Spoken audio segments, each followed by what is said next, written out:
during that 2.5 years, I transferred what I could to the University of Newcastle, and I started an undergrad in comm finance.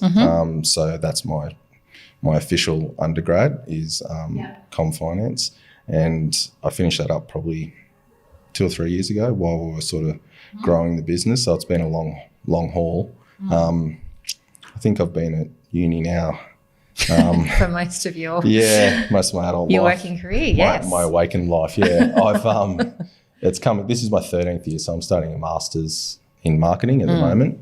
So 13 years part-time studying at university. Yeah, good on you. And a business and a wife and 2 beautiful little girls. So it's been a big journey. I think I've had 2 career changes in my career. So it's just, I think it's too much pressure for students, especially just to figure out what they want to do straight away out of high school. Absolutely. And it's, you've got to be passionate about what you're doing, particularly at uni. I mean, uni teaches like technical skills, which is really good, but it also teaches you time management and how to control yourself. That's the biggest lessons I got out of that. So that's flowed into everything I do now. So, And what advice would you give to students wanting to start a career in marketing or digital? Yeah, digital marketing in particular. The curriculum's still pretty light at the uni. It's changing rapidly, but it's still pretty traditional. So I'd still say focus on traditional marketing. So everyone within our team at Zimple is a marketer first, and then we span off into our sort of... You need the foundation and the fundamentals first, and that's just different, applying it across different channels. Different platforms. I mean, if you... Specialisation is still recommended. Like you can still need to... so like SEO or... SEO, SEM, social media, content production. There's a whole range of areas that you can go into, but the output of those particular skills are only as good as the strategic thought that's gone into producing them. Yes. So, we always try and take a strategy-led approach based on objectives and then back that up with skills. So, anyone looking to start a career in digital, I'd say focus predominantly on the soft skills. So thinking, listening, being able to synthesize information and then put it onto paper, and then, have your back up in the tactical execution of that. Yeah, definitely. And market research, obviously, because that's key if you're exactly going to be helping your clients grow their businesses. Yeah. So let's talk about Zimple. So you've been steadily growing the business over the last several years, which is exciting, and you're a sort of full service creative and digital agency based in Charlestown. Yeah, so there's 18 of us now, which is great. Wow. So last year we moved into a new premises just above Rascals in Charlestown, up in the new corn development, which was pretty exciting. So we did a full fit out, and that was to accommodate the short-term and future growth of the company. We've hit the short-term growth already, and we're looking to expand beyond that. Yeah. So, we've got a pretty diverse team up there, and everything seems to be moving in the right direction. So we're pretty happy. Good. And can you talk about some of those plans for growth at this point, and what are you going into other sort of areas or new client segments? Yeah, so traditionally our client base is businesses that are already sort of executing some marketing, but due to competitive pressures, they need to sort of increase their digital presence in particular, and that's why they would come to us. What we've observed is the barriers to entry in business have lowered considerably off the back of digital means of communicating with people. So businesses that have been around for 20 or 30 years that have a great reputation, they've got plenty of word of mouth business, are starting to notice that their revenue is in decline due to all these upshoots. So that's where we come in. And different channels people are well, it's very accessible. Through. You don't, in the past, you'd put a billboard up, you'd run a radio campaign, or you'd do some TVC, but now everyone seems to think they can put together a Facebook page and campaign and go for it. On episode 59, Mitch Brindle. First guys I knew in the DevOps space, and obviously you've grown your career. For those that don't know who you are and your journey today, can you give people a bit of an overview? Yeah, sure. All right. So I guess been in IT now for about 10 years. I originally started in traditional IT, so servers, help desk, networking, stuff like that. Moved up from Victoria, so first gig was support tech at hospitals. down there. Got a job up here at Calvary Healthcare, doing again more that support-orientated work. But then once I got a bit of more skills under me, I decided to step into the server networking infrastructure. First thing fell in love with was networking, anything Cisco at the time. That was me. I went and got some certs, etc. Then Calvary went through a transformation. So essentially I went from a support role to an engineering role, which then essentially catapulted that exposure to that tech space. So going from networking then to service to Citrix to everything. Once Calvary was been and done, essentially I moved on to a Sharon Rail track, which then the networking side just exploded. That's kind of where we managed our internal networking completely. We managed the actual track network as well, so that was huge exposure there. Once I had done everything that I could there, we then moved into NIB, and this is where the career just on its head. NIB was a place where they had a lot of that traditional infrastructure, but because they had a lot of development focus too, that's where the kind of shift from thinking around that tech stack to that more software stack happened. And I guess when in late 2015, so I joined NIB in 2015, they decided to go down the DevOps route.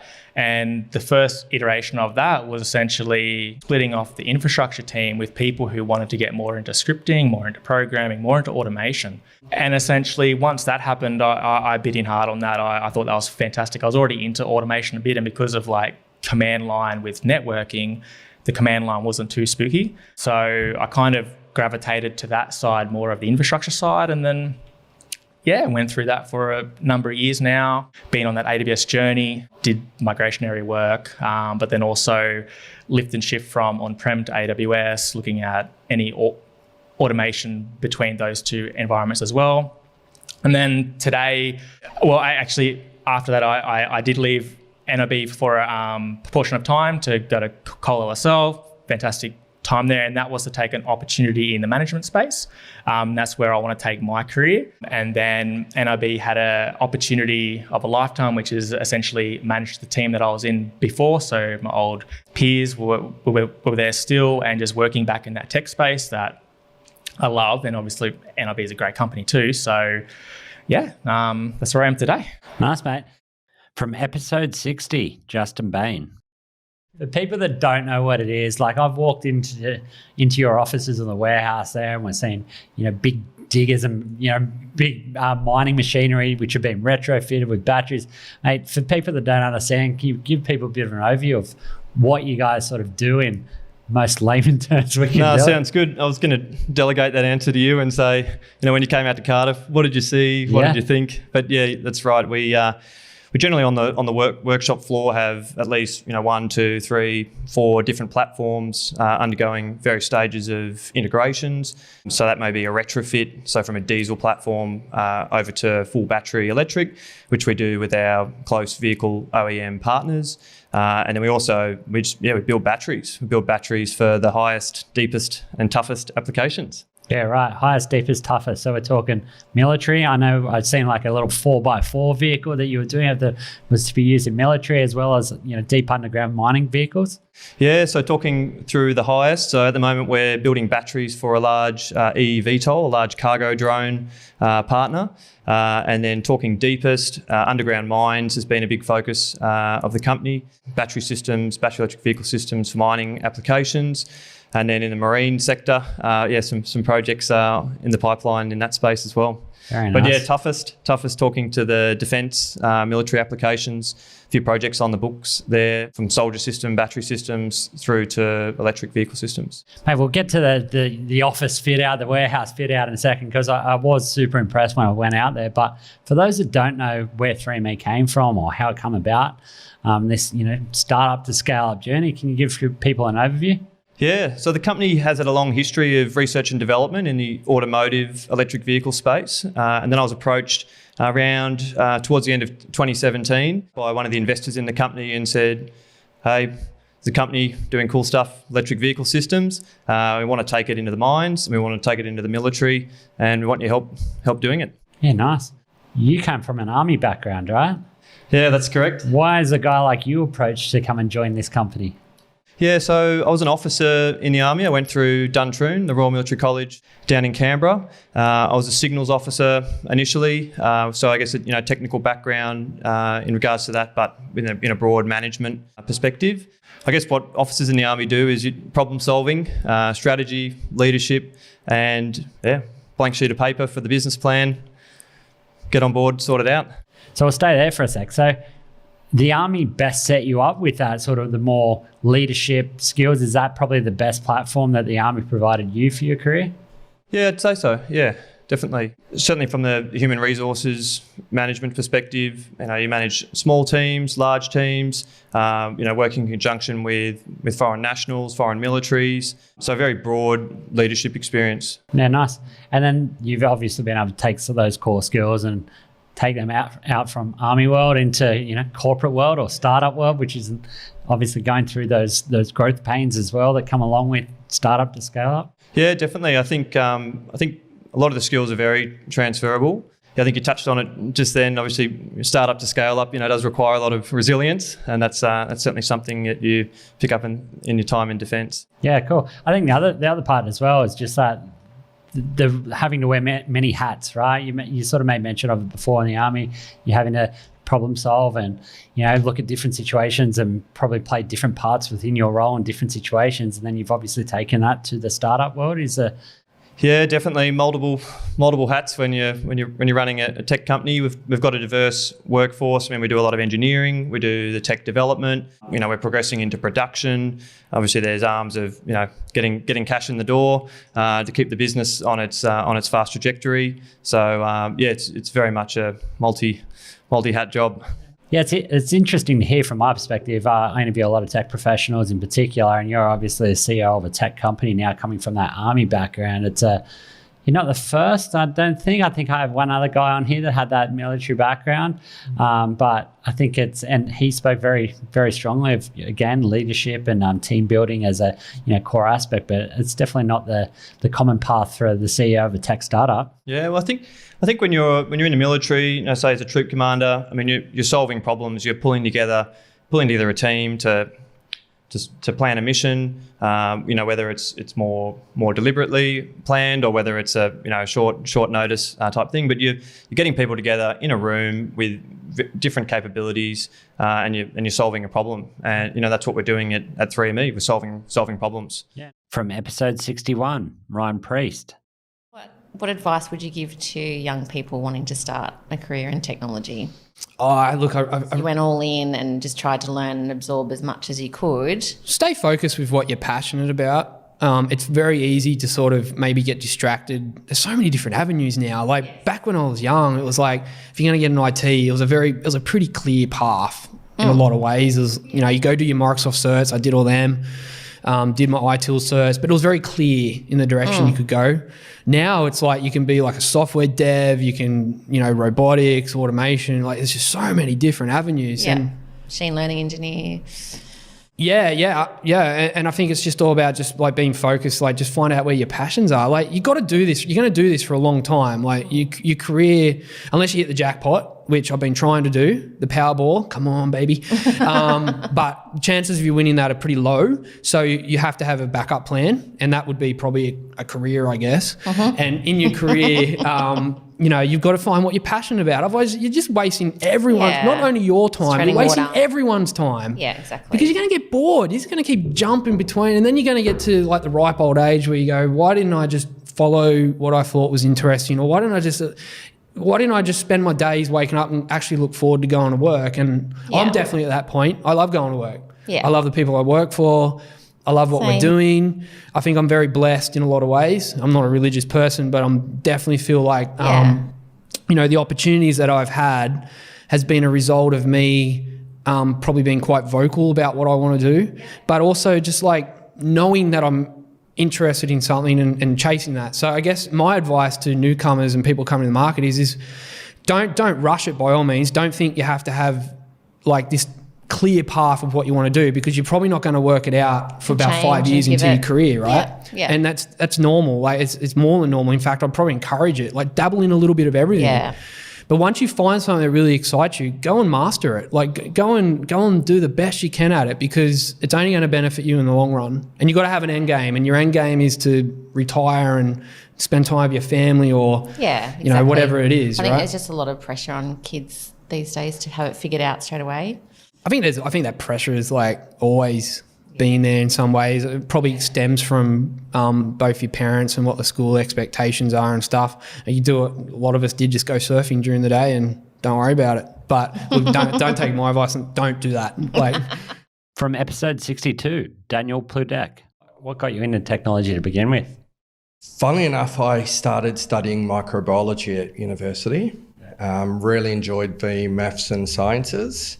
However, noticed there were no real jobs in Australia, and especially back then, the only real jobs are available overseas. When I started looking at other areas where I can apply the maths and science skill set, technology stood out.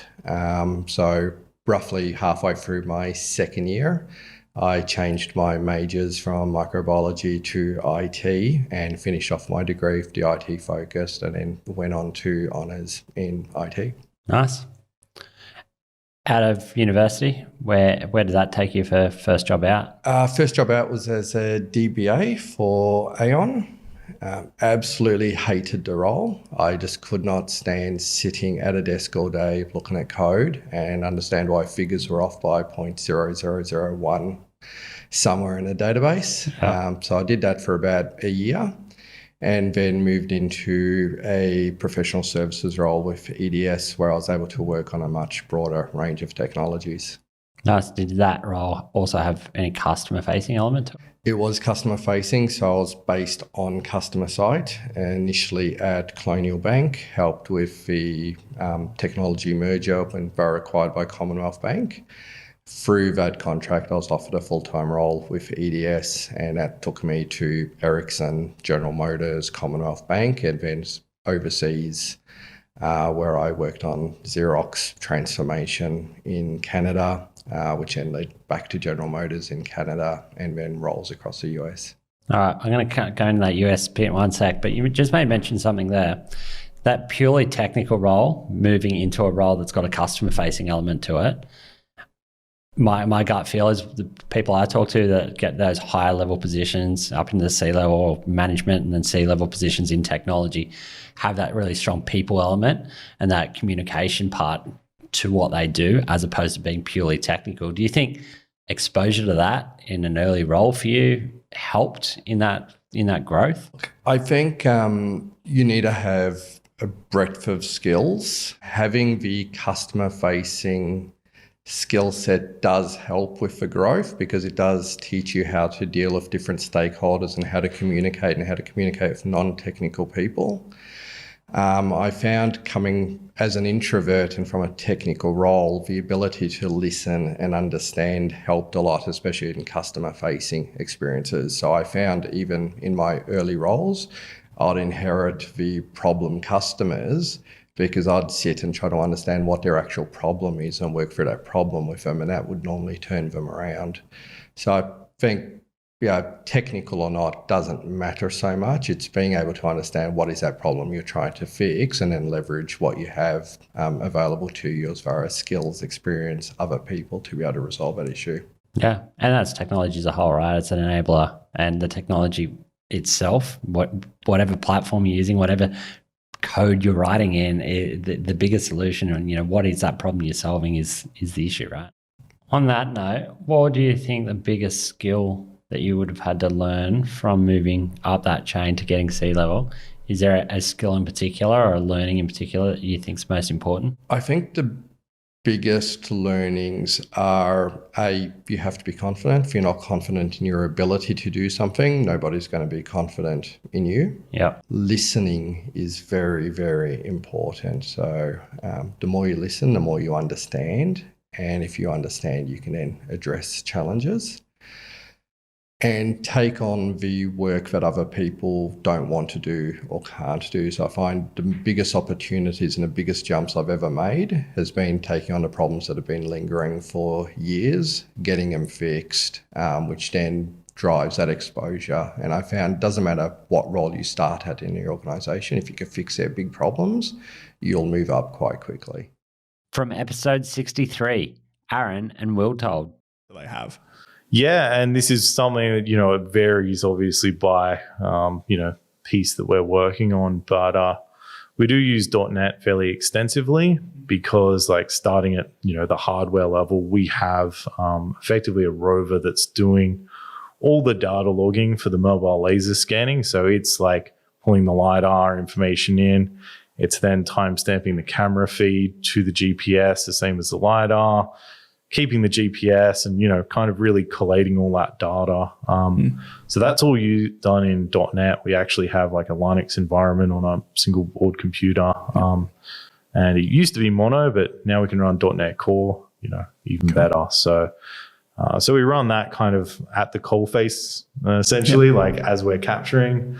And then we have, normally something watching that there that is effectively just a GUI that's on a screen somewhere so the operators can actually see. Whether or not they actually look at it is another thing. But it's there. Yeah. So, and then we pipe telemetry up to web service, and we're using .NET on the website as well. From episode 64, David Lynch. The audience that may not know what Minder is, can you explain what Minder product is? Yeah, sure. And what your plans are? Yeah, sure. Minder essentially is our hosted server solution. So it's essentially the cloud. A lot of people hear about the cloud, and that's what it is. I suppose behind all the smoke and mirrors, our infrastructure sits in 2 data centers down in Sydney that are both replicated. So, if one goes down for whatever reason, whether there's a power outage or whatever, all the data can swing across to the other data center. Yeah. Okay. So can you talk to us about some of the data centers that you've got in Sydney and the security around that? Because that's obviously a hot topic in the cloud infrastructure space. Yeah, absolutely. So, we're in the Equinix data centers down in Sydney. One based in Silverwater and one based in the city, and they've got their government grade type data centers. So they've got all sorts of security, I suppose, gates that you need to get through in order to go anywhere near the actual servers themselves. Yeah. And they've got all the temperature controlled stuff, which a lot of those data centers necessarily do. But for us, it was just that extra level of security that we wanted to be able to have. Yeah, good. I watched the video on your website, so I saw the big fans.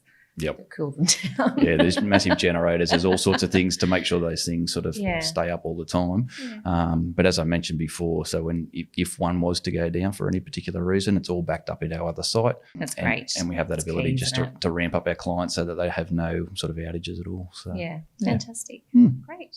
Okay. So, the Minder Cloud infrastructure is one of your key products. Can you tell us about your plans for that? And there's some upgrade plans as well, I believe. Yeah, there is. So we've already done our first upgrade. We call it Minder 2.0. So it was funny because I just arrived at OAS, and I think I arrived in the February of 2020. Yep. And about 6 weeks later, that thing called COVID hit. And so I kind of ruined everyone's. It kind of was a bit tricky to navigate through that. But we got through it, and the team were really supportive. So worked with an awesome team. Everybody just dug in. But at the same time, we were due to have an infrastructure upgrade. So we moved from what they call a FlexPod system into a HyperFlex system with Cisco as well. So that upgrade was a sizable investment, and sort of in the middle of COVID, most people kind of bunker down and count their pennies and make sure that they're going to be able to get through. I suppose the guys' entrepreneurial type spirit came out, and they knew they had to upgrade. Perfect time to do it. Yeah, strategically it just made sense for us to do that. And we had a little bit of downtime. I wouldn't say a lot of downtime to be able to actually focus on that upgrade. So we've done that. And now we're at the stage where we've almost grown so much that we actually need to upgrade again.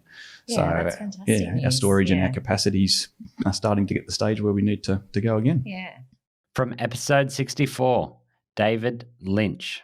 Well, you've obviously, been to a lot of different countries, and tell us about that experience with Africa, and that was just recently, obviously. Yes. So last October, I was fortunate enough to head towards Africa. The story I tell is about on the way out of Africa, we had to have COVID tests done.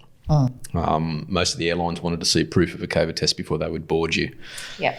You can imagine what the airlines system's like in the middle of a pandemic. It's masks and separation and everything else going on. But yeah, they. Were you nervous about flying in a full plane? Was it the plane? The full? planes were empty. Really? Empty. Yeah. Yeah, I don't know how they were making money. Yeah, I really, really don't. But yeah, I mean, it was a nice time to fly. Like, you weren't crowded and food services were prompt, and because the plane was empty, so it actually was a good time to fly. Apart from the global pandemic risk element. But yeah, on the way out of Mali, as I said, we had to stop for our COVID test in Bamako City. So we arrived at the airport and got into a minibus and were shuttled into the hotel, and you got to have a really good look at the city and other countries, and again, that whole healthy appreciation for here and home. That capital, Bamako, there's a lot of tin sheds. The main roads are tarred and all the side streets aren't. All the basics that we have here, sanitation and garbage collection, it's there, but it struggles. Yeah. Choked roadways with people on scooters and people sitting in the backs of utes to get where they're going and all that sort of stuff. But they put us into a hotel for a couple of days. It's in the nice part of town, in the Embassy district. All tarred roads everywhere there. And I'll never forget, came around the corner and there's this little concrete bridge over a muddy looking creek. And the bus pulled up on that as the gates in front of the bridge opened, and they had razor wire on top of them. And the gates opened and out came an armed guard. And at that point you sort of realise there was another armed guard sitting in a hut off to the side. And then out came another two, one with a mirror on a stick looking under the car, and another one with a bomb sniffer dog who did a lap of the car. Even if you're not guilty of anything, you'd still be nervous. That's right. Exactly right. I haven't got any sunscreen that smells like explosives. And at that point we were rattling from the amount of medication we'd had for anti-malarials and stuff as well. But so they circled the car and that was okay, and they drove the car and shut the gate behind. There was an inner gate in front of it. They got us all out and the sniffer dog sniffed us all over, and then we all walked into an airport security hut. So X-ray machine, wands, and then the bag X-ray. They would have had quite big machine guns, I imagine. Yeah, they weren't playing. Yeah, they weren't playing. So then you get through that, you put your bag through, and then you walk out of all of that and you're into this courtyard of a hotel with flowers and fountains and music playing, and you've stepped into a different world. Parallel universe. Yeah.